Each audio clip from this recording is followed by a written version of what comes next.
తండ్రికిని కుమారునికిని పరిశుద్ధాత్మకును ఆదియందు ఇప్పుడు ఎల్లప్పుడూ యుగయుగములయందుండునట్లు మహిమ ఘనత ప్రభావం కలుగునుగాక.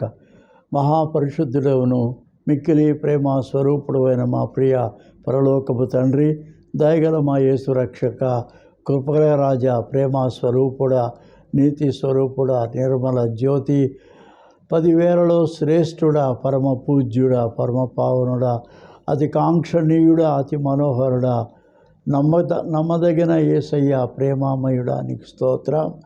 పరిశుద్ధ పావనమూర్తి, మమ్మల్ని ఆదరించు దేవా, ఉద్ధరించువాడా, ఉజ్జీవింపచేయువాడా, వెలిగించువాడా, సర్వసత్యములోనికి నడిపించు సత్యస్వరూపయోగు ఆత్మగు దేవ, నీతి స్వరూపుడా, నిర్మల జ్యోతి, 10,000లో శ్రేష్ఠుడవైన ఆత్మానుభవం చేత నూతనత్వము మాకు అనుగ్రహించు దేవ. నూతనంపు ఆత్మ, సర్వోన్నతంపు ఆత్మ, పరిశుద్ధ ఆత్మ దేవ, పావనమూర్తి, మీకు స్తోత్రం. తండ్రి, కుమారుడు, పరిశుద్ధ ఆత్మ, త్రియేకుడగు ప్రభువ, దయాళుడగు తండ్రి, మీకు స్తోత్రం. ఈ ఉదయకాలం ప్రభువ, నీ పరిశుద్ధ పుణ్యనామను స్మరించుకుంటున్నాం, నీ వాక్యము ధ్యానించుకుంటున్నాం. శిరస్సు మొదలుకొని అరిపాదం వరకు ప్రాణాత్మ శరీరములను నీ యొక్క స్వాధీనమందు ఉంచుకొని పరిశుద్ధపరిచి, పావనపరిచి, నూతనపరిచి దీవించుము ప్రభువ. ఇదిగో నీ వాక్యము చదువుకొనుచుండగా నీ వాక్యంపు వెలుగులో మా ఆత్మీయ జీవితాల్ని వెలిగించుము, దీవించుము, బలపరచుము, కృపతో నింపుము. ఘనత మహిమ ప్రభావం చెల్లిస్తూ యేసు పరిశుద్ధ పుణ్యనామమును బట్టి మిక్కిలిగా ప్రార్థిస్తున్నాను పరమ తండ్రి, ఆమేన్. స్తోత్రం. హల్లెలూయా. ప్రభునందు ప్రియులారా, ఈ జూన్ మాసంలో ఈ 5వ తేదీ ఇది ప్రపంచ పర్యావరణ దినోత్సవం, వరల్డ్ ఎన్విరాన్మెంటల్ డే. ఎన్విరాన్మెంట్ అనగా పర్యావరణం. మనం ఆరోగ్యంగా జీవించాలి, సంతోషంగా జీవించాలి, మన పనులన్నిటిలో మనము సమర్థవంతంగా శక్తి సామర్థ్యాలతో మనం పనిచేయగలుగుతూ ఉండాలి. అలాగే మనము మన చుట్టూ ఉన్న సమాజానికి చాలా దీవెనగా ఉండాలి. వారి యొక్క మంచి జీవితాలకు మంచి ప్రేరణగా మనం ఉండాలి. మన జీవితం ద్వారా ఇతరుల జీవితాల్లో కూడా దేవుని వెలుగు ప్రసారితమవుతూ ఉండాలి. దేవుని సత్యం, దేవుని జీవం మన వాళ్ళ చుట్టూ, మన చుట్టూ ఉన్న ప్రపంచం దేవుని కృపతో వెలిగించబడాలి. ఇది చాలా ప్రాముఖ్యమైనది. కనుక పర్యావరణం, ఈ మాట మనం విన్నప్పుడు కేవలం మన ఇంటి చుట్టూ పొద్దున్నే లేచి శుభ్రంగా చీపురుతో చెదారం అంతా తుడిచేసుకుంటూ ఉంటాం. మన చుట్టూ ఉండే కొన్ని మొక్కలు పెంచుకుంటూ ఉంటే వాటన్నిటికీ నీళ్లు పోస్తాం. అలాగే మనకు కావలసినంత సూర్యరశ్మి మనకు కావాలి, మన చుట్టూ మనం పెంచుకునే మొక్కలకు కావాలి, మన చుట్టూ ఉండే పర్యావరణానికి కావాలి. మన గమనికలో మనం గ్రహించేది ఏదంటే, ఈ ప్రపంచంలో ముఖ్యమైనది ఈ యొక్క ముఖ్యమైనవి గాలి, వెలుతురు, సూర్యరశ్మి, వర్షము, నీరు, తర్వాత అగ్ని. ఈ పంచభూతములు ఇవి మన మానవాళి మనుగడకు మనకెంతో అవసరం అని మనకు బాగా తెలుసు. అంచేత ఈ దినం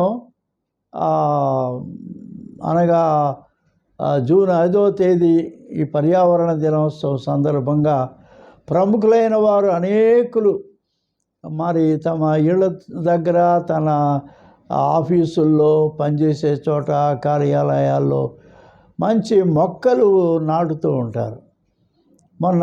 మన భారత ప్రధాని మరి మోడీ గారు కూడా ఒక మొక్కను పార్లమెంట్ భవనం దగ్గర ఆయన నాటినారు. అలాగే ప్రెసిడెంట్ గారు కూడా ఒక మొక్క నాటారు. ఇంకా అనేక సంస్థల్లో, పెద్ద పెద్ద కర్మాగారాల్లో, ఇండస్ట్రీస్లో, స్కూల్స్లో, కాలేజెస్లో అనేకులు ప్రముఖులైన వారు మంచి చక్కటి మొక్కలు నాటారు. కారణం ఏంటి అంటే ఈ మొక్కలు, చెట్లు ఇవి మన పర్యావరణానికి చాలా ప్రాముఖ్యమైంది, అవసరమైంది.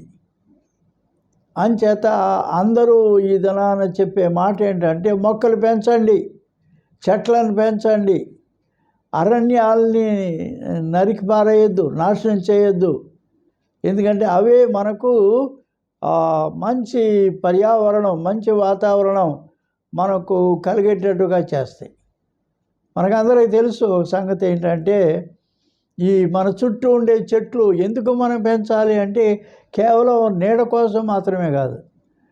ఈ చెట్లు మనకు ఎందుకు అవసరం అంటే ఈ చెట్లు మనము విడుదల చేసేటువంటి ఈ బొగ్గు పులుసు వాయువు, నత్రజని వాయువును అవి తీసుకొని మనకు మరి ప్రాణవాయువును అవి అందిస్తూ ఉంటాయి. ఆక్సిజన్ ఉత్పత్తి చేయడంలో చెట్లు ముఖ్యమైనవి. కాబట్టి చెట్లు బాగా పెరగాలంటే అవి పెరగటం మాత్రమే కాదు, మంచి వర్షాలు పడాలి, బాగా మంచు పడాలి అంటే చెట్లు ప్రాముఖ్యమైనవి. సూర్యరశ్మి చాలా ప్రాముఖ్యమైనది. ఎందుకంటే సూర్యరశ్మి లేకుండా ఈ చెట్లకు మనుగడ చాలా కష్టం.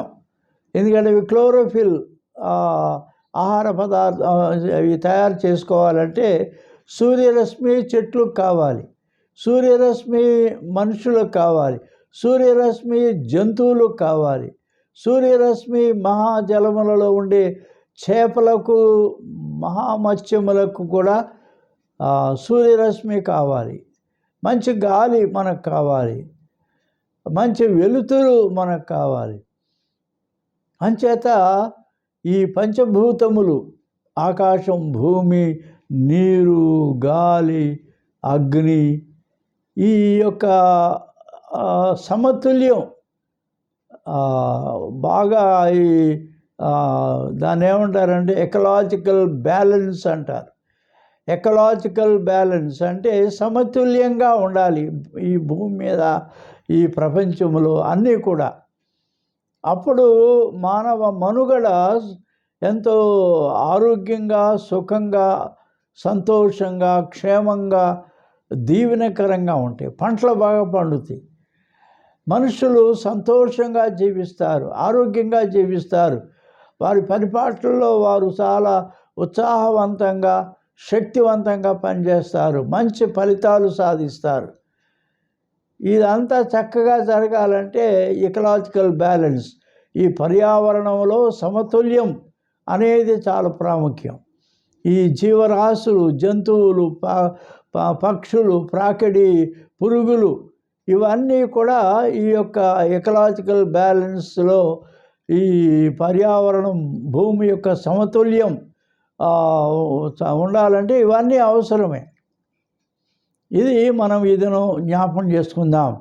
కాకపోతే మన జీవితానికి ప్రాముఖ్యమైనది ఏది అంటే మనము మంచి మనుగడ, చక్కటి జీవితం, ఆనందదాయకం, మరి ఆరోగ్యకరమైన, అనేకులకు ప్రయోజనకరమైన జీవితం మనం జీవించడానికి కూడా మనకు చాలా అవసరం. ఎందుకంటే man is a tripartite being, అనగా మనుష్యుడు 3 ముఖ్యమైన విభాగముల యొక్క సమ్మిళితం.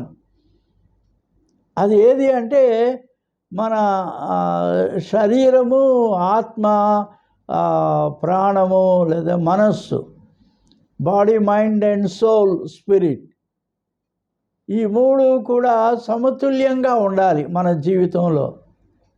ఊరినే ఎడాపెడా తినిబారేస్తాము. ఈ శరీరాన్ని ఒక భారీ కాయంలాగా తయారు చేసుకుంటే మన ఆరోగ్యానికి చాలా కష్టం. ఈ BP, sugar, heart attack, kidney problems, ఇంకా అనేకమైన చర్మ వ్యాధులు, ఈ ఆరోగ్యం అంతా పాడైపోవడానికి కారణం ఏంటంటే మనం ఎంత తినాలో అంతే తినాలి, కానీ విపరీతంగా ఇక తిండిబోతుల్లాగా ఉండకూడదు మనం. అలాగే మన మనస్సును కూడా మనం ఒక చక్కటి ఆరోగ్యకరమైన మనస్సు ఉండాలంటే మంచి వాటిని, పాజిటివ్ థింకింగ్ ఉండాలి. ఎప్పుడు కూడా మంచిగా ఆలోచించాలి. మన మనస్సు నిష్కల్మషంగా, నిర్మలంగా, తేటగా ఉండాలి. ఎటువంటి పాపపు ఆలోచనలు, దుర్మార్గ ఆలోచనలు, కుళ్ళు, కుతంత్రాలు, మోసాలు, వంచనలు, దగా, ఇతరులను దగా చేయడం, మోసం చేయడం, తద్వారా మనస్సు పాడైపోద్ది, అది పంకిలం అయిపోతుంది.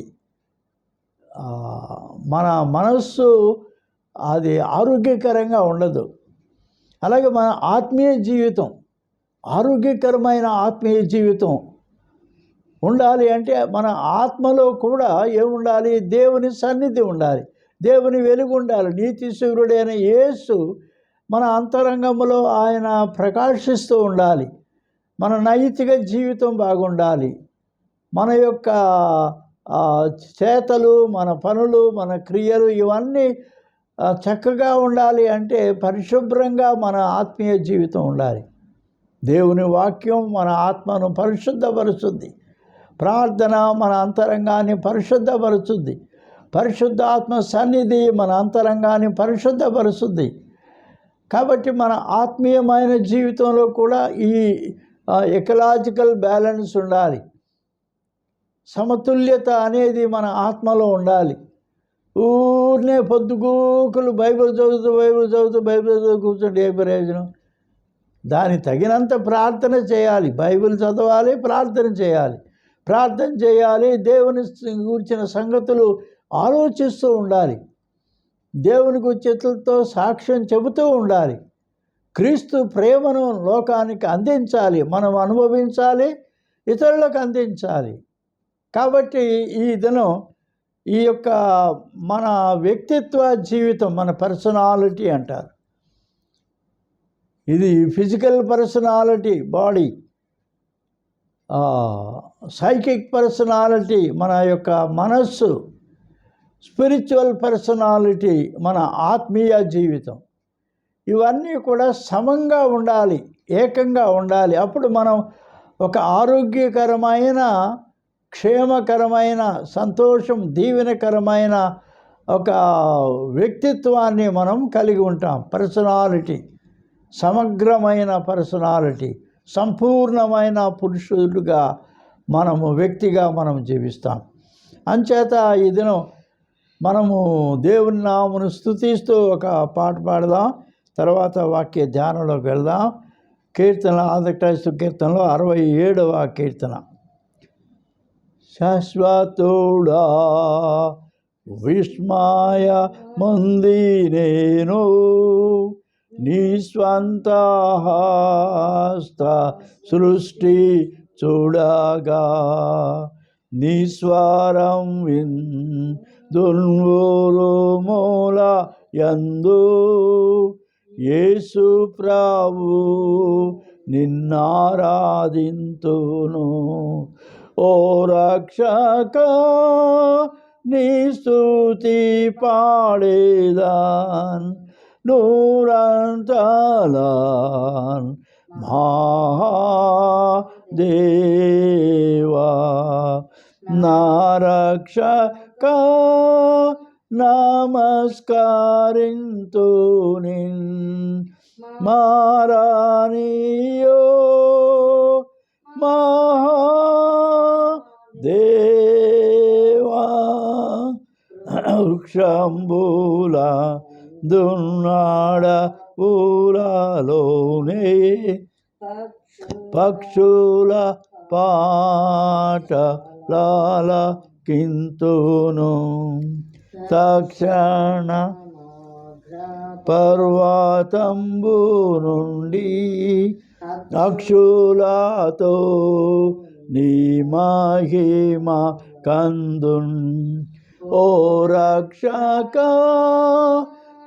నీ స్తుతి పాడేదాన్ నూరంతలాన్ మహాదేవా. నా రక్షక నమస్కరింతు నిన్ మారానియో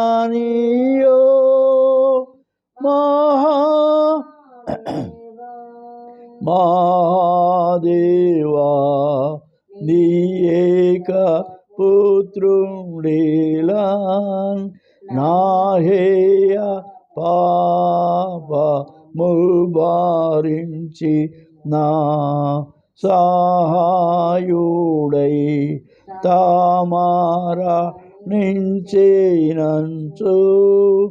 ఓ ఆశ్చర్య పడి స్మరింతున్. ఓ రక్షక నీ స్తుతి పాడేదన్ నూరంతలాన్ మహాదేవా. నా రక్షక నమస్కరింతు నిన్ మారానియో మహాదేవా. క్రీస్తు ఆర్భాటముతో వచ్చి నిస్థలమందు నన్ను చేర్చగా నిస్థిరతు శ్రీతో సాష్టాంగపడి నీ స్తుతి చేతు నో మహాదేవా. ఓ రక్షక నీ స్తుతి పాడేదాన్ నూరంతలాన్ మహాదేవా. నా రక్షక నమస్కరింతున్ మారానియో మహాదేవా.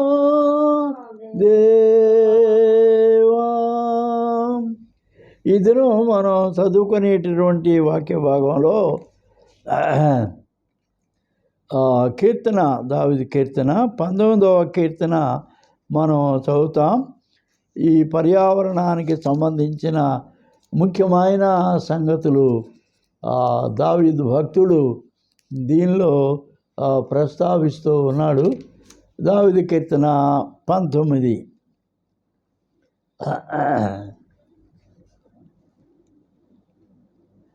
ఆకాశములు దేవుని మహిమను వివరించున్నవి, అంతరిక్షము ఆయన చేతి పనుని ప్రచురించున్నది. పగటికి పగలు బోధ చేయుచున్నది, రాత్రికి రాత్రి జ్ఞానము తెలుపుచున్నవి. వాడికి భాష లేదు, మాటలు లేవు, వాటి స్వరం వినబడదు. వాటి కొలనులు భూమి అంతటా వ్యాపించున్నది. లోక దిగంతముల వరకు వాటి ప్రకటనలు బయలువెడలుచున్నవి. వాటిలో ఆయన సూర్యునికి గుడారం వేసింది. అతడు తన అంతఃపురములో నుండి బయలుదేరి పెళ్లి కుమారుని వలె ఉన్నాడు. సూర్యుడు పరిగెత్తును ఉల్లసించినట్టు తన పదము నుండి పరిగెత్తును ఉల్లసించున్నాడు. అతడు ఆకాశమున ఈ దిక్కు నుండి బయలుదేరి ఆ దిక్కు వరకు దాని చుట్టూ తిరిగి వచ్చున్నాడు. అతని వేడిమికి మరుగైనది ఏదియూ లేదు. యెహోవా ధర్మశాస్త్రము, యెహోవా నియమించిన ధర్మశాస్త్రము యథార్థమైనది, అది ప్రాణమును తెప్పరిల్లజేయును.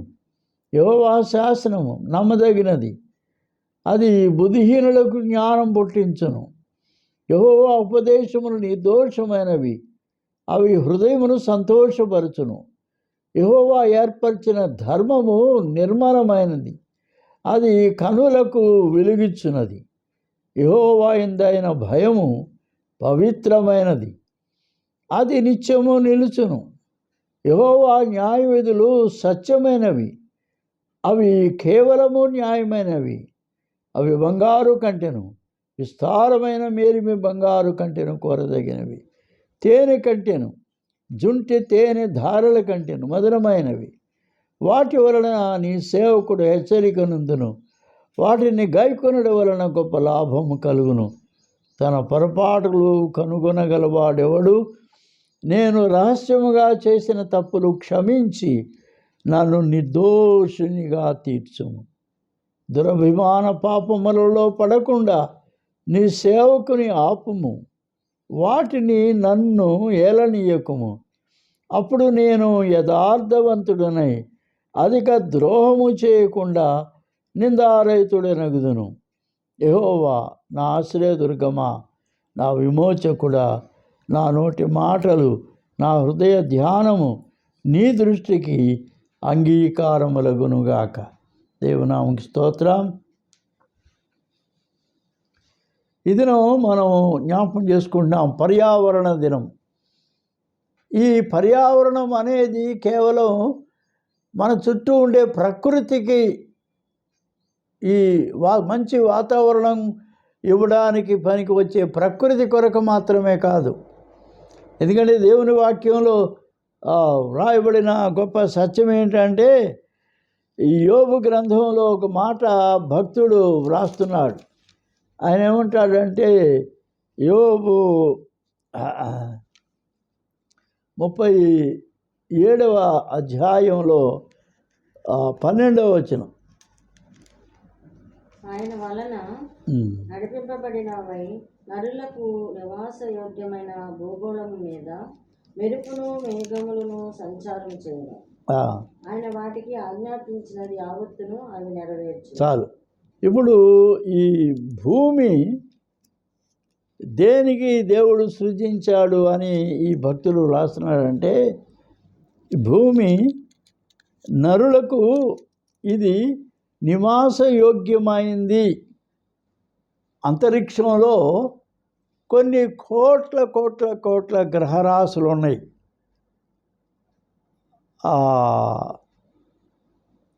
ఇప్పుడు మనము నివసించేటటువంటిది మిల్కీవే అంటారు దీన్ని, గ్యాలక్సీ. ఈ మిల్కీవే అనే దానిలో కొన్ని కోట్ల గ్రహాలు ఉన్నాయి, నక్షత్రాలు ఉన్నాయి. ఇందులో ఇప్పుడు మనం ప్రస్తుతం ఉన్నటువంటిది సోలార్ ఫ్యామిలీ, అనగా సూర్య కుటుంబం. ఈ సోలార్ ఫ్యామిలీలో ఒక సూర్యుడు ఉన్నాడు. సూర్యుడు కూడా ఒక పెద్ద నక్షత్రమే, కాకపోతే మండుచూ ఉండే నక్షత్రం, వేడిమి గల నక్షత్రం.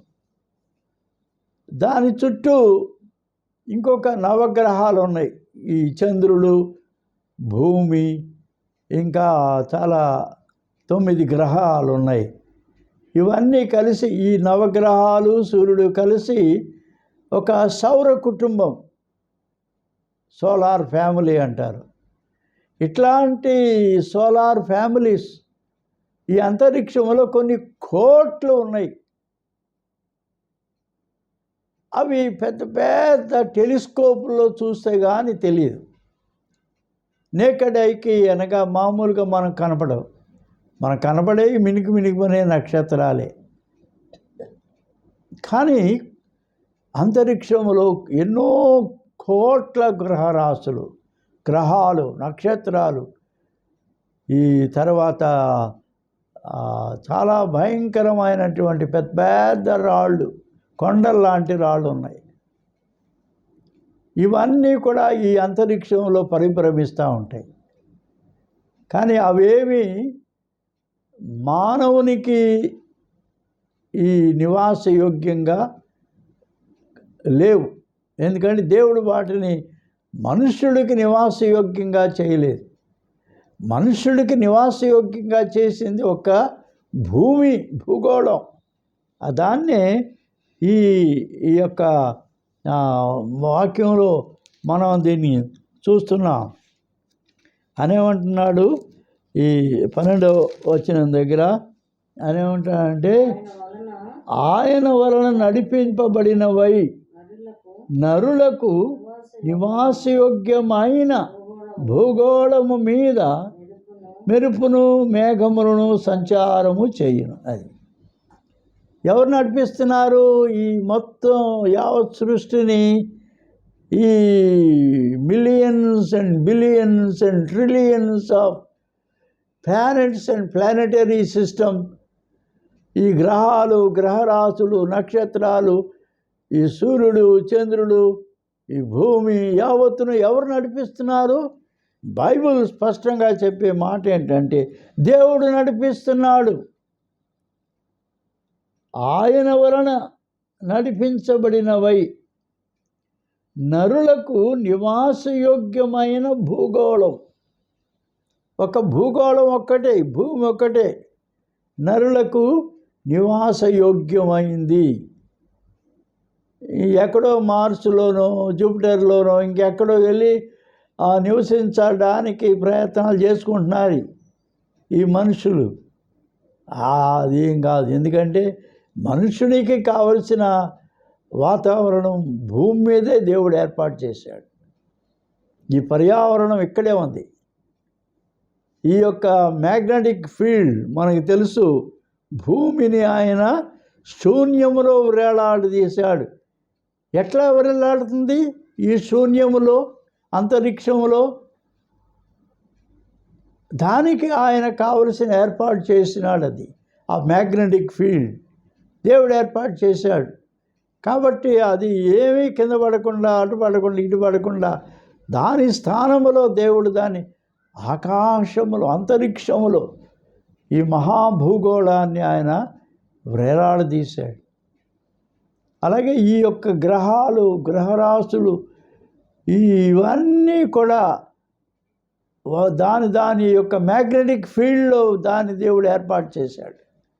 మీరు చూస్తారు, ఏ గ్రహం అంటే ఆ గ్రహం చుట్టూత ఒక మ్యాగ్నెటిక్ ఫీల్డ్ ఉంటుంది. దానిలోనే అది అక్కడ ఉంటుంది.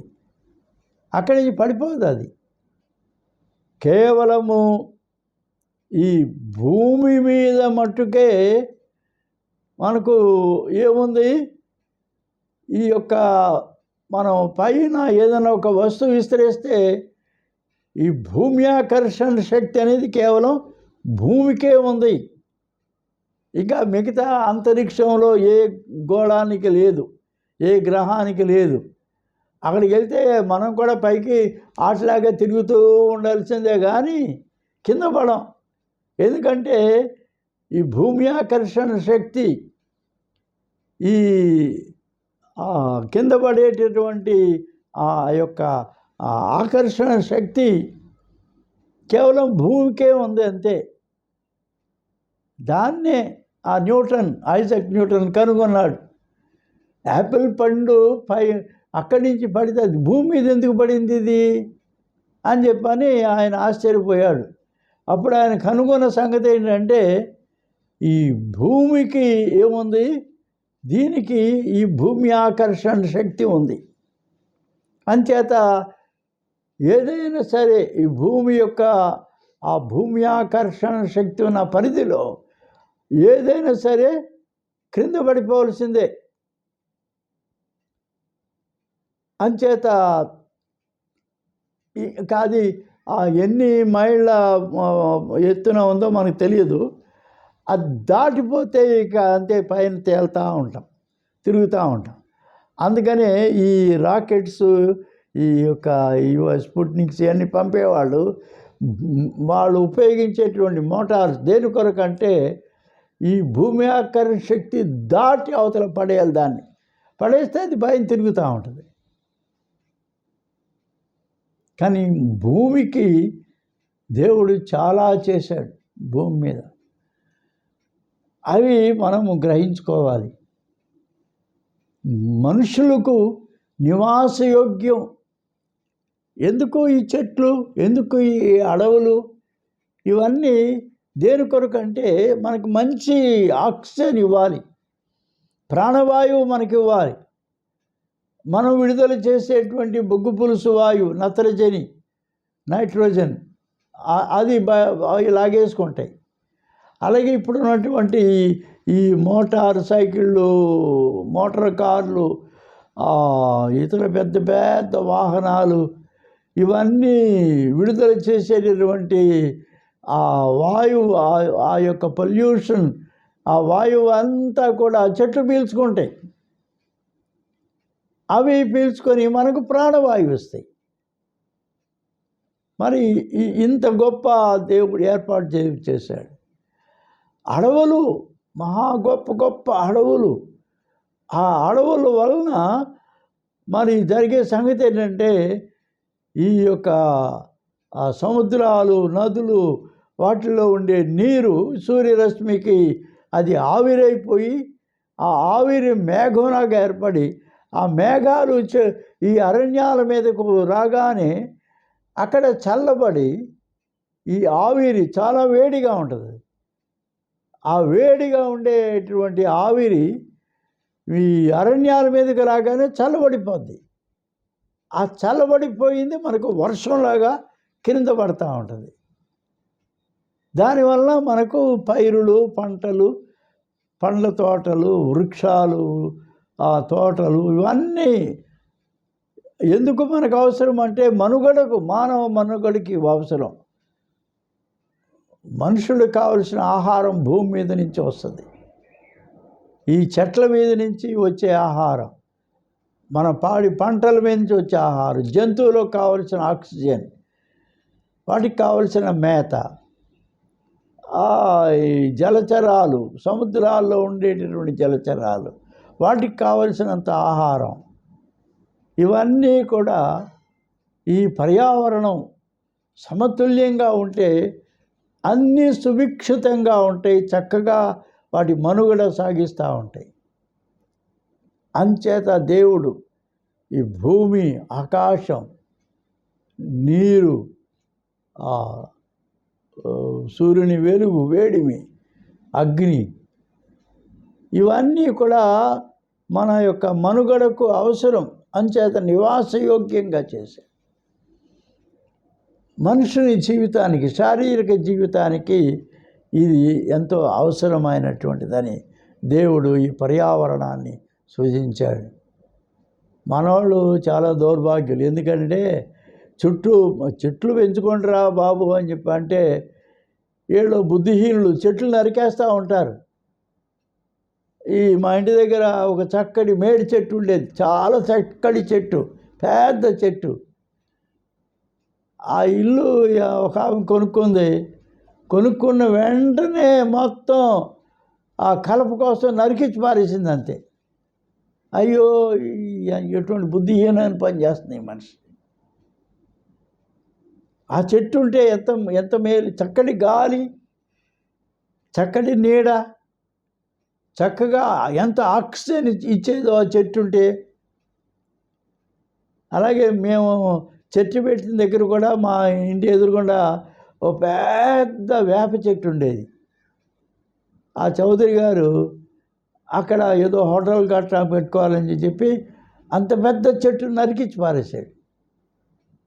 ఇంకంతే. ఆ వీధిలో ఎంత వేడో, చాలా వేడి. అందులో పక్క నుంచి మోటార్ కార్లు అన్నీ అటు ఎక్కువ తిరుగుతాయి. చాలా భయంకరంగా వాతావరణం పొల్యూషన్ అయిపోయింది. గాలి పొల్యూట్ అయిపోయింది, నీరు పొల్యూట్ అయిపోయింది. అన్నీ కూడా ఈ పొల్యూషన్ కారణం ఏంటంటే చెట్లు లేకపోవడం. చెట్లు బాగా పెంచండి పెంచండి అని అందరూ శాస్త్రవేత్తలు అందరూ గోల పెడుతున్నారు. మీ ఇంటి చుట్టూ చక్కగా చెట్లు వేసుకోండి, చెట్లు పెంచండి, మీకు మంచి గాలి వస్తుంది, మంచి ఆక్సిజన్ వస్తుంది, మీరు చల్లగా ఉంటారు, ఆరోగ్యంగా ఉంటారు. భూమిని ఆయన నివాసయోగ్యంగా చేసినాడు భూగోళానికి.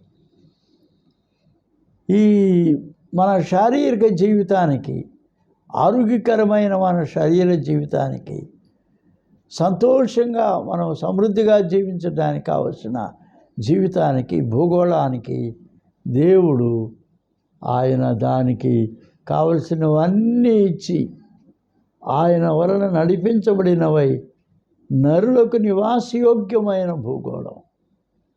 దేవుని బిడ్డలారా, ఈ శరీరానికి ఇంత చక్కగా ఏర్పాటు చేశాడు దేవుడు. అలాగే ఇప్పుడు దేవునికి ఇంకా ఈ లోకం మన చుట్టూ ఉన్న సమాజానికి మనుషులకు కావలసిన వాటిని కూడా మన మానవ సమాజం బుద్ధి కలిగి, ఆలోచన కలిగి, తెలివి కలిగి, జ్ఞానం కలిగి వాటిని కూడా సరిగా సమతుల్యం పెంచుకోవాలి. మానసిక సమతుల్యం. మన మనస్సు ఎంత నిర్మలంగా ఉండాలి, ఎంత పవిత్రంగా ఉండాలి, ఎంత నీతివంతంగా ఉండాలి, న్యాయంగా, యథార్థంగా, సత్యం కలుగుతూ ఉండాలి.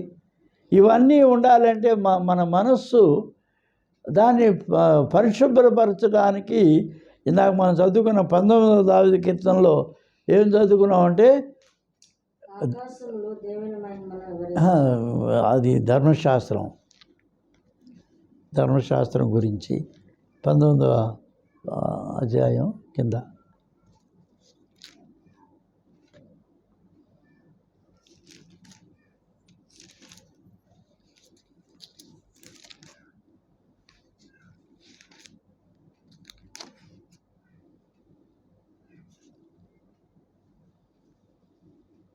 యెహోవా నియమించిన ధర్మశాస్త్రము యథార్థమైంది, అది ప్రాణమును తెప్పరిల్లజేయు. దేవుని వాక్యం చదువుతూ ఉంటే మన సోల్, ప్రాణము, అది దాన్ని జీవంతో నింపుద్ది, తెప్పరిల్ల చేస్తుంది. దేవుని వాక్యం చదవాలి మనం ప్రతిదినం. ఎందుకంటే ఇందులో ప్రాణవాయువు ఉంది మనకి, మన ఆత్మకు, మన అంతరంగానికి, మన మనస్సుకు జీవం ఇచ్చేది దేవుని వాక్యం చదవాలి రోజు. అది ప్రాణాన్ని తెప్పరిల్ల చేస్తుంది. రెండవది, యెహోవా శాసనం నమ్మదగింది, అది బుద్ధిహీనులకు జ్ఞానం పుట్టిస్తుంది. మన మనస్సుకు కావాల్సింది ఏది అంటే జ్ఞానం, విజ్డమ్. ఈ తెలివి, జ్ఞానము, బుద్ధి, వివేకం ఇవేమి లేకపోతే మన మనస్సుకును ఈ పశువుల మనస్సుకు తేడా ఉండదు. వాటినేమో హే హే చొయ్ చొయ్ అని మునుగోలతోనో కర్రతోనో దాంతోనో కొట్టి దాన్ని నడిపిస్తూ ఉంటాం. మన మనస్సును ఎవరు నడిపిస్తారు? దీన్ని ఏ బెత్తం వాడతారు, ఏ కర్ర వాడతారు, ఏ కొరడా వాడతాడు మనసుకు? దేవుని వాక్యమే. అది మనకు బుద్ధి కలుగు చేస్తుంది. ఎందుకంటే మన మనస్సు ఇది చాలా మలినమైపోయింది పాపం వలన. గర్వము, అతిశయం, అహంభావం మన మనస్సును ఈ అంధకారమైన దుష్ట శక్తులు పట్టి పీడిస్తున్నాయి. తప్పైన కుమారుడు ఎందుకు పాడైపోయాడు? అది మనస్సు పాడైపోయింది, అంధకారమయమైపోయింది, జ్ఞానం కొదువైపోయింది, వివేకము లేదు. వివేకము లేని ఒక బుద్ధిహీనమైన పశువులాగా అయిపోయాడు. కాబట్టి అతని బుద్ధి నశించింది. కాబట్టి తండ్రికి దూరంగా, తండ్రి ప్రేమకు దూరంగా, తండ్రి సన్నిధి సహవాసానికి దూరంగా, డబ్బు మూట కట్టుకొని పోతే డబ్బు ఏమిస్తుందండి? ప్రాణం ఇస్తుందా? జీవం ఇస్తుందా? వాడు పాడైపోయాడు, మనసు పాడైపోయింది, వాడి జీవితమే పాడైపోయింది. తర్వాత వచ్చింది ఎప్పుడు? ఈ కడుపుకు తిండి ఎవడో పెట్టబోయేటప్పటికి ఆకలి వాడికి బుద్ధి కలిగేటట్టు చేసింది. బుద్ధి వచ్చినప్పుడు కదా, ఈ ఆకలి వాడి యొక్క బుద్ధి నేత్రాన్ని తెరిచింది. అరే మా తండ్రి ఇంట్లో ఈ కూలోళ్ళకి ఎంత సమృద్ధి అయిన ఆహారం, ఎంత సంతోషంగా వాళ్ళు ఉంటున్నారు, ఇదేంటి నేను ఇక్కడ ఆకలితో చచ్చిపోతున్నాను అని బుద్ధి వచ్చినప్పుడు, అది ఏమండి ఎవరు తెలియజేస్తారు బుద్ధి? దేవుని వాక్యం, దేవుని శాసనం నమ్మదగింది. అది బుద్ధిహీనులకు జ్ఞానం పుట్టిస్తుంది. యెహోవా ఉపదేశము నిర్దోషమైనవి, అవి హృదయమును సంతోషపరచును. ఈ బైబిల్ గ్రంథం నిండా ఉన్నాయి. ఏమిటనుకున్నారు? దైవ ఆ ఉపదేశాలు ఇవి. ఉపదేశం అంటే సలహాలు. బాబు ఇట్లా చేయి, అట్లా చేయి, ఇలా జీవించు, అలా జీవించు, ఇలా నడుచుకో, అలా నడుచుకో. ఈ సలహాలు, ఈ ఎవరి సలహాలు? దేవుడి సలహాలండి, దైవోపదేశాలు. ఈ ఉపదేశం వృద్ధులు, అనుభవం కలిగిన వారు, దైవ సేవకులు, వారు ఇటువంటి ఉపదేశాలు ఇస్తున్నారు. మందిరాల్లో, ఈ టీవీల్లో, వీటన్నిటిలో ఉపదేశం వచ్చేదేంటి? ఉపదేశమే. ఆ ఉపదేశాల వల్ల అవి నిర్దోషమే, హృదయం సంతోషపరచును. యెహోవా ఏర్పరిచిన ధర్మం నిర్మలమైంది, అది కన్నులకు వెలిగించును. యెహోవా వాక్యంలో ఏముందండి? దేవుని ధర్మం ఉంది. ధర్మవిధి దేవుడు ఎక్కడ రాశాడు? మన ఇర్మియా గ్రంథంలో చదివితే మన హృదయం మీద ఆయన దేవుని యొక్క ధర్మశాస్త్రం రాశాడు, ధర్మవిధి ఆయన రాశాడు. దాని వలన మనకేమది? మన కనులకు, మన ఆత్మీయ నేత్రాలు తెరవబడతాయి, కనులకు వెలిగిస్తుంది. యెహోవా న్యాయవిధులు సత్యమైనవి, అవి కేవలము న్యాయమైనవి. అవి బంగారు కంటే విస్తారమైన మేలు, బంగారు కంటే కోరదగిన తేనె కంటే జుంటి తేనె దారుల కంటే మధురమైనవి. వాటిని గైకొనడం వలన నీ సేవకుడు హెచ్చరిక నందును, వాటిని గైకొనడం వలన గొప్ప లాభము కలుగును. తన పొరపాట్లు కనుగొనగలవాడెవడు? నేను రహస్యముగా చేసిన తప్పులు క్షమించి నన్ను నిర్దోషంగా తీర్చము. అంతరంగంలో మన మనస్సులో చేసిన తప్పులు ఎట్లా తెలుస్తాయి మనకి? దేవుని వాక్యం చదవడం ద్వారానే. దేవుని వాక్యమే మన తప్పులు, మన పొరపాట్లు, మన జీవితంలో మనం చేసే దుష్కృత్యాలు, పాపపు తలంపులు, పాపపు ఆలోచనలు, పాపపు ఉద్దేశాలు, పాపపు నిర్ణయాలు, ఇవి మంచివి కాదయ్యా, సరి అయినవి కాదు. చక్కగా నీవు నడుచుకోవాలి. దేవుని వాక్యం చదువుతూ ఉంటే నీకు నీ యొక్క పొరపాట్లు తెలుస్తాయి, నీ యొక్క ఆ దోషములు బయలుపడి చేస్తాయి. దురభిమాన పాపములు పడకుండా నీ సేవకుని ఆత్మము వాటిని నన్ను ఏలనీయకము. అధిక ద్రోహం చేయకుండా నేను యథార్థంగా జీవిస్తానని. కాబట్టి ఈ పర్యావరణంలో, ఈ మానసిక పర్యావరణం కదా, our mind should be have this kind of psychological environmental cleanliness. మన మనస్సు నిర్మలంగా, పవిత్రంగా, పరిశుద్ధంగా, నీతిగా ఉండాలి. ఎందుకంటే ఈ నీతి, న్యాయము, యథార్థత, పవిత్రత ఇవన్నీ కూడా జనరేట్ అయ్యాయి, ఉద్భవించేవి ఎక్కడంటే మనస్సులో. అవి హృదయంలో ఉంటాయి, మనస్సులోనికి వస్తాయి. ఎప్పుడైతే ఈ నీరు తేటగా ఉంటే, కదలకుండా ఉంటే, ఆ నీటిలో ఏం కనబడుతుంది? మన మొహం చూస్తే ప్రతిబింబం కనిపిస్తుంది. It's like a mirror. మన అంతరంగంలో ఉండే పొరపాట్లు, తప్పులు, ద్రోహాలు, అన్యాయాలు, అక్రమాలు, మన చెడుతనం అంతా కనబడడానికి ఈ యొక్క మనస్సును క్లీన్ చేసి అర్థంలాగా చేసేటటువంటిది ఏది అంటే, మన మనస్సును అర్థంగా చేసేది ఇదిగో దేవుని వాక్యం. దీన్ని మనం చదువుతూ ఉండాలి. అప్పుడు యథార్థవంతుడిగా, అప్రైచియస్ మ్యాన్, ద్రోహం చేయకుండా మనం జీవిస్తాం ఈ లోకంలో. మానసికంగా మన సైకలాజికల్ పర్యావరణం, ఎన్విరాన్మెంట్, మెంటల్ ఎన్విరాన్మెంట్ క్లీన్గా ఉండాలి. మనస్సు శుభ్రంగా ఉండాలి. ఎంతసేపు పొరుగోడు గురించి ఈర్ష్య, అసూయ, ద్వేషంతో వాడిని ఎట్లా నాశనం చేయాలి, ఎట్లా చంపాలి, ఎట్లా వాడిని పాడు చేయాలి, ఎట్లా వాడిని దోచుకోవాలి, ఎట్లా వాడిని తొక్కి పారేయాలి. ఆడెవడో ఒకడు అంటున్నాడు మొన్న, నిన్ను పాతాళాన్ని తొక్కేస్తా. అరే నువ్వు ఎందుకు బతుకుతున్నావురా? ఆడిని తొక్కడానిక? అరే నీకు చేతనైతే ఆడిని పైకి తీసుకురారా, లిఫ్ట్ హిమ్ అప్, ఆడిని పైకి తీసుకురా.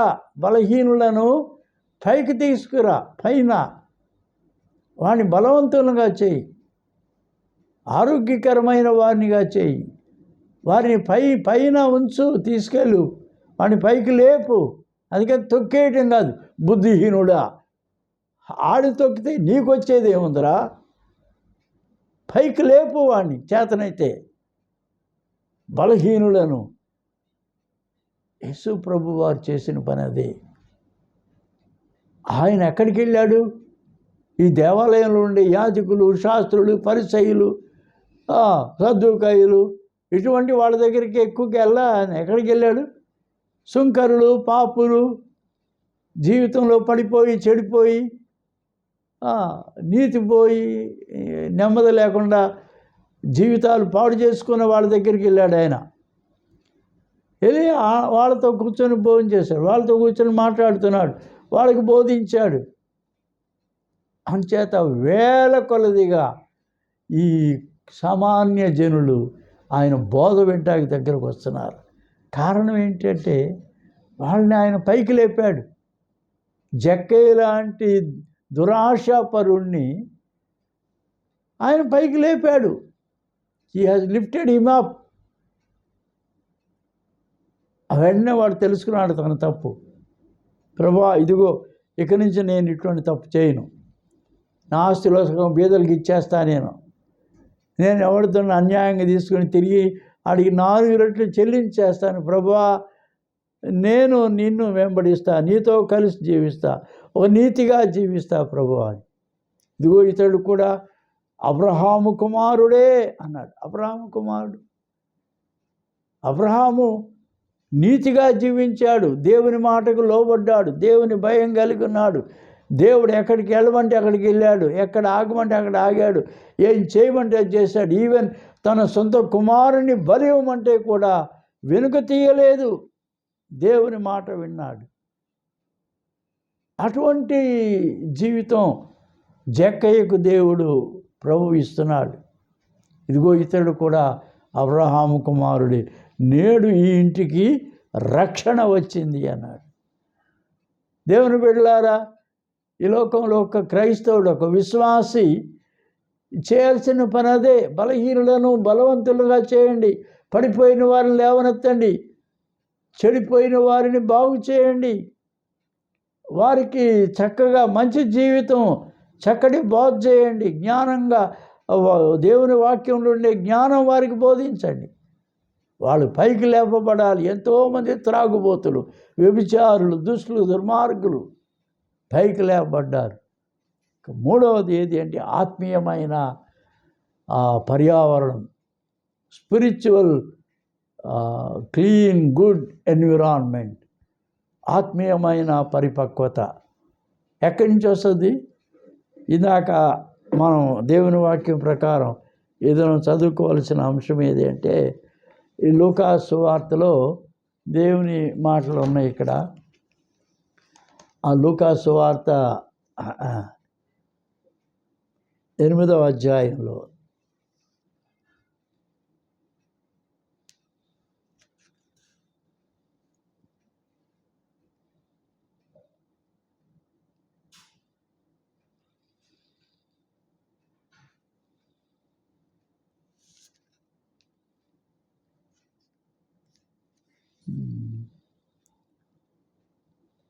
ఇరవై 22వ వచనం, 9వ అధ్యాయం, 8వ అధ్యాయం, లూకా 8:22. మరునాడు ఆయన తన శిష్యులతో కూడా ఒక దోణి ఎక్కి సరస్సు అద్దరికి పోవుదామని వారితో చెప్పగా వారు ఆ దోణిని త్రోసి బయలుదేరి వారు వెళ్ళుచుండగా ఆయన నిద్రించాను. అంతలో గాలివాన సరస్సు మీదికి వచ్చి దోణి నీళ్లతో నిండినందున వారు అపాయకరమైన స్థితిలో ఉండేది. కనుక ఆయన యుద్ధకు వచ్చి ప్రభువా ప్రభువా నశించిపోతున్నామని చెప్పి ఆయనను లేపిరి. ఆయన లేచి గాలిని నీటిని పొంగును గద్దింపగా అవి అణగి నిమ్మళమాయను. అప్పుడు ఆయన మీ విశ్వాసం ఎక్కడా అని వారితో అనెను. అయితే వారు భయపడి ఈయన గాలిని నీళ్లను ఆజ్ఞాపించగా అవి లోబడుచున్నవే, ఈయన ఎవరో అని ఒకరితో ఒకరు చెప్పుకొని ఆశ్చర్యపడేది. ఇదొక గొప్ప సంఘటన. ఇందులో మనం చూసేది ఏది అంటే యేసుక్రీస్తు ప్రభువారు తన శిష్యులకు ఈ ఆత్మ సంబంధమైన ఈ పర్యావరణం బాగా ఉంటే, స్పిరిచువల్ ఎన్విరాన్మెంట్ అది క్లీన్గా ఉంటే, హెల్తీగా ఉంటే ఒక వ్యక్తి ఎంత గొప్ప కార్యమైనా చేయగలుగుతాడు. స్పిరిచువల్గా నీ యొక్క ఆత్మీయ జీవితం పరిశుభ్రంగా ఉంటే, పరిపక్వతతో ఉంటే, పరిపూర్ణంగా ఉంటే, శక్తితో ఉంటే, విశ్వాసముతో ఉంటే గాలిని సముద్రాన్ని నీటిని ఆయన గద్దించాడు. ఆ గాలివానను ఆ తుఫాను గద్దించాడు. అది వెంటనే అణిగి నిమ్మళమైపోయింది. మన ఆత్మీయ జీవితంలో మనం ఎందుకు ఇంత శక్తిని చూపించలేకపోతున్నాం? స్పిరిచువల్ లైఫ్ శక్తివంతంగా ఉండాలి. ఆత్మీయ జీవితం బలంగా ఉంటే మన చుట్టూ ఉండే దుష్ట శక్తుల్ని, మన చుట్టూ ఉండే దుష్ట పరిస్థితుల్ని, దుర్మార్గ పరిస్థితులన్నిటిని కూడా మనము శాసించగలుగుతాం, అణచివేయగలుగుతాం కదా. ఇది చాలా ప్రాముఖ్యమైంది. ఎందుకు మనం స్పిరిచువల్గా వీక్ అయిపోయినాం, ఆత్మీయంగా బలహీనులంగా ఉండిపోయాం, అల్ప విశ్వాసులుగా ఉన్నాం. ప్రభు అంటున్నాడు, వాళ్ళని గద్దించాడు, మీ యొక్క విశ్వాసం ఎక్కడా అని ఆయన వారిని ప్రభువా ప్రభువా నశించిపోవచ్చును చెవని లేపిరి. ఆయన లేచి గాలిని నీటి పొంగును గద్దింపగా అవి అణగి నిమ్మళమాయను. అప్పుడు ఆయన మీ విశ్వాసం ఎక్కడా అని. మన ఆత్మీయ జీవితంలో శక్తివంతంగా ఉండే పరిస్థితి ఎప్పుడు వస్తుందంటే, ఆత్మీయంగా మనం విశ్వాసంగా బలంగా ఉంటే. ఎలా ఉంటుంది మన ఆత్మీయమైన జీవితంలో? విశ్వాస సంబంధమైన జీవితం ఎట్లా బలంగా ఉంటుందంటే, ఈ హెబ్రీ పత్రిక 11వ అధ్యాయం ఉంటుంది. విశ్వాసం అంటే ఏమిటి అనేది ఆయన తెలియజేస్తాడు కదా. విశ్వాసము లేకుండా దేవునికి ఇష్టుడై ఉండుట అసాధ్యం. దేవుని వద్దకు వచ్చేవాడు ఆయన ఉన్నాడని, తను వెదకు వారికి ఆయన ఫలము దయచేవాడని నమ్మవలేను కదా. అటువంటిది విశ్వాసం. యేసు ప్రభువులో ఉన్న ఆ యొక్క ఆత్మశక్తి ఏది అంటే విశ్వాసమే. He has total belief, total trust in God the father. His faith is very strong and powerful. అందుచేత ఆయన తన వెలుపట ఉండే పర్యావరణంలో ఉండే దుష్ట పరిస్థితులన్నిటిని కూడా అణచివేయగలిగినాడు తన ఒక్క మాటతో. We can also do that. చేయగలం. ఎప్పుడు మన విశ్వాసము శక్తివంతంగా ఉంటే, మన విశ్వాసం ఆరోగ్యకరంగా ఉంటే, బలంగా ఉంటే, దేవుని యందలి మన నమ్మిక, దేవుని యందలి మన విశ్వాసం. కాగా వినుట ద్వారా విశ్వాసము కలుగును, వినుట దేవుని వాక్యం వలన కలుగును. How do we strengthen our faith? It's only by reading God's word. దేవుని వాక్యం చదవడం ద్వారా మనకు విశ్వాసము బలపడుద్ది. దేవుని వాక్యం మన విశ్వాస జీవితాన్ని బలవంతంగా చేస్తుంది, బలపరుస్తుంది. మనము దేవుని కొరకు బలమైన కార్యాలు మనము చేయగలుగుతాం. ఆ దేవుని బిడ్డలు ఆయన చెప్పే మాట ఏంటంటే యోహాను సువార్త 14వ అధ్యాయం 23వ వచనం దగ్గర మనము ఒక మాట చూస్తాం. అదేంటంటే 14:23 ఒకడు నన్ను ప్రేమించినడలా వాడు నా మాట గైకొనును, అప్పుడు నా తండ్రి వానిని ప్రేమించును, మేము వాని యొద్దకు వచ్చి వాని యొద్ద నివాసము చేతుము. అప్పుడు చేసే సంగతి ఏంటంటే కేవలం నేను చేసిన కార్యాలు కాదు, నాకంటే ఇంకా గొప్ప వాటిని మీరు చేస్తారు, గొప్ప కార్యములు మీరు చేస్తారు. ఎప్పుడు? ఇదిగో తండ్రి వాని ప్రేమిస్తే, తండ్రి, కుమారుడు, పరిశుద్ధాత్మ వచ్చి వాని వద్ద నివాసం చేస్తే, విశ్వాసం అనేది ఉంటేనండి. If you can only create an atmosphere of faith, the triune God Father, Son and the Holy Spirit will come and dwell in us. మనలో వచ్చి నివసిస్తారు తండ్రి, కుమారుడు, పరిశుద్ధాత్మ, త్రేక దేవుడు. అప్పుడు మనం ఎంత బలవంతులు. God plus me, I'm more stronger. నేను చాలా బలవంతుడిని. ఎందుకంటే నేను మరియు నా దేవుడు మేము కలిసి ఉన్నాం. ఎంత గొప్ప కార్యమైనా చేస్తాం, ఎంత బలమైన కార్యాలను చేస్తాం. ఎటువంటి పరిస్థితులైనా కూడా మేము అణచివేయగలం, స్వాధీనపరచుకోగలం. ఇటువంటి స్పిరిచువల్ అట్మాస్ఫియర్ మన జీవితంలో మనం కలిగి ఉండాలి.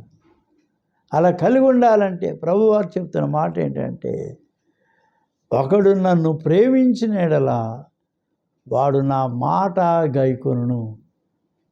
యేసుక్రీస్తు ప్రభువారి యొక్క మాటలు మనం గైకొంటే మనము దేవుని ప్రేమిస్తున్నటువంటి వారంగా ఉంటాం. అప్పుడు నా తండ్రి వారిని ప్రేమించును. ఎప్పుడైతే దేవుని వాక్యాన్ని ప్రేమిస్తున్నామో, ఎప్పుడైతే దేవుని ప్రేమిస్తున్నామో, దేవుడు మనల్ని కూడా ప్రేమిస్తాడు. ఆయన మనలను ప్రేమిస్తే మన దగ్గరకు వచ్చి ఆయన నివసిస్తాడు. తండ్రి, కుమారుడు, పరిశుద్ధాత్మ అయిన త్రియేకుడగు దేవుడు మనలో నివసిస్తాడు. ఆయన దేవుడు మనలో నివసిస్తే మనం ఎటువంటి బలమైన కార్యాలను మనం చేయగలుగుతాం. ఎటువంటి దుష్ట పరిస్థితులైనా మనము స్వాధీనపరుచుకుంటాం, అణచివేస్తాం, మనము జయం పొందుతాం. దావీదులో ఉన్నదేంటి? దేవునిని ప్రేమిస్తున్నాడు, దేవుని మాటలను ప్రేమిస్తున్నాడు, దేవుని యొక్క చిత్తమును ప్రేమిస్తున్నాడు, ఇంక లోబడి ఉంటున్నాడు. ఆ లోబడి ఉన్న వ్యక్తులు ఎవరున్నారు? త్రియేకుడు దేవుడు ఉన్నాడు దావీదులో. ఆయన వడిసెల్లో, ఆ చిన్న గులకరాయిలో కూడా దేవుడున్నాడు. యుద్ధం యెహోవాదే అన్నాడు. ఆ చిన్న గులకరాయితో మహాబలవంతుడైన దుష్టుడైన ఫిలిష్తీయ ఆ యొక్క మహావీరుణ్ణి గొలియాతును చిన్న రాయితో ఒక్క దెబ్బ కొట్టి కింద పడేశాడు. వాడిని చంపాడు. వాడి మీద జయం పొందాడు. కారణం, అతని జీవితంలో దేవుడున్నాడు. అతని జీవితంలో ఉన్న విశ్వాసం. నేను దేవుని యందు విశ్వాసంతో నీ దగ్గరికి వస్తున్నాను, నీ మీదకి దానికి వస్తున్నాను నేను. కాబట్టి మన జీవితంలోనండి ఈ స్పిరిచువల్ అట్మాస్ఫియర్ మనం క్రియేట్ చేయాలి. మెంటల్ అట్మాస్ఫియర్ మనం క్రియేట్ చేసుకోవాలి. ఆరోగ్యకరమైన మనస్సు, నీతి, నిర్మలత్వం, నెమ్మది, సమాధానం, శాంతి, సత్యము, యథార్థత కలిగిన, న్యాయంతో కూడిన, ధర్మంతో కూడిన మనస్సు మన మనస్సులో ఉంటే మన మనస్సు ఒక చక్కటి అట్మాస్ఫియర్లో ఉంటుంది. అప్పుడు మన ఆలోచనలు, మన తలంపులు, మన ఉద్దేశాలు, మన ఊహలు ఇవన్నీ కూడా ఆరోగ్యకరంగా ఉంటాయి. మన చుట్టూ ఉన్న సమాజానికి దీవెనకరంగా ఉంటాయి. మనం ఇతరులకు దీవెనకరంగా, ఉపయోగకరంగా ఉంటాం. పర్యావరణం, మన ప్రకృతి, ఈ సమతుల్యాన్ని ఎట్లా అయితే దేవుడు ఈ పర్యావరణాన్ని మనం కాపాడుకుంటాం, చెట్లు, ఈ మంచి వాతావరణం, అలాగే మనస్సు కూడా మంచి వాతావరణం కలిగి ఉండాలి. మంచి మనస్సాక్షి మనం కలిగి ఉండాలి. మనస్సాక్షి పరిశుద్ధంగా ఉంటే, నీతిగా ఉంటే, మన ఆలోచనలు, మన తలంపులు, మన ఉద్దేశాలు, మన బుద్ధి, మన వివేకం, మన జ్ఞానం, మన ఇవన్నీ కూడా చక్కగా ఆరోగ్యకరంగా ఉంటాయి. మనం బాగుంటాం, ఇతరులకు ఉపయోగకరంగా ఉంటాం. అలాగే మన ఆత్మీయ జీవితం, మంచి విశ్వాస సంబంధమైన ఆత్మీయ జీవితం, చక్కటి పర్యావరణం, చక్కటి అట్మాస్ఫియర్, స్పిరిచువల్ అట్మాస్ఫియర్ మనం కలిగి ఉంటే మనం దేవుని కార్యాలు, చాలా బలమైన కార్యాలు, శక్తివంతమైన కార్యాలు చేయగలుగుతాం. మన చుట్టూ ఉండేటువంటి దురాత్మ శక్తుల్ని, దుష్ట శక్తుల్ని, దుష్ట పరిస్థితులన్నింటినీ కూడా అణిచివేయగలుగుతాం, స్వాధీనపరుచుకుంటాం. కాబట్టి మన యొక్క పర్సనాలిటీ, మన వ్యక్తిత్వం, body, mind and soul, spirit, ఈ చక్కటి పర్యావరణం మనం కలిగి ఉంటే ఈ లోకంలో మన జీవితం శ్రేష్టమైనదిగా ఉంటుంది. పరలోకం కొరకు మన జీవితం దేవుని నామమునకు మహిమకరంగా ఉంటుంది. దేవుని మాటలు దీవించును గాక. ఆమేన్. పరిశుద్ధులను ప్రేమగల మా తండ్రి, ఈ నీ వాక్యం ద్వారా మమ్మల్ని దర్శించినందుకు స్తోత్రం. మా చుట్టూ ఉన్న పర్యావరణం, చెట్లు, చేమలు, ఇవన్నీ కూడా చక్కటి గాలి, చక్కటి ఆక్సిజన్, ప్రాణవాయువు మాకు ఒక మంచి ఆరోగ్యం ఇస్తాయి. అలాగే సూర్యుడు, మరి గాలి, వెలుతురు, ఈ భూమి ఫలిస్తుంది, ఆకాశం, వర్షం, మంచు దీవెనలు కురిపిస్తాయి. అలాగే మన మానసిక పరిస్థితులు కూడా చక్కగా ఉండాలి, నీతిగా ఉండాలంటే ప్రభా మా యొక్క మనస్సులో నీవు ఉండాలి, మీ సన్నిధి ఉండాలి, నీ వెలుగు ఉండాలి, నీ వాక్యము మా మనస్సులో ఉండాలి, నీ ధర్మశాస్త్రం మా మనస్సులో ఉండాలి, మా మనస్సాక్షి జీవింప చేయగలిగిందిగా ఉండాలి, జీవించేదిగా ఉండాలి. మన ఆత్మీయ జీవితం విశ్వాస సహితంగా శక్తివంతంగా ఉండాలి, నిన్ను ప్రేమించేదిగా, నీ మాటలు ప్రేమించే వారంగా ఉంటే, నీకు లోబడే వారంగా, నీ చిత్తమునకు లోబడే వారంగా ఉంటే ఈ లోకంలో ప్రభువా నీ కొరకు బలమైన కార్యాలు చేయగలుగుతాం, శక్తివంతమైన కార్యాలు చేయగలుగుతాం. మా చుట్టూ ఉండే పరిస్థితుల్ని స్వాధీనపరుచుకుంటాం, అణచివేయగలుగుతాం. నీ నా మహిమార్థమై ఈ లోకంలో జీవించగలుగుతాం. అటు కృప మాకు దయచేయము. ఈ వాక్యం వినే బిడ్డలందరినీ దీవించు. యేసు నామమున అడుగుచున్నాను పరమ తండ్రి, ఆమేన్. ఇప్పుడు తండ్రి, కుమారుడు, పరిశుద్ధ ఆత్మ, ఈ ఏక దేవుని దీవెన, దైవాశీస్సులు మీ అందరికీ తోడై ఉండును గాక. ఆమేన్.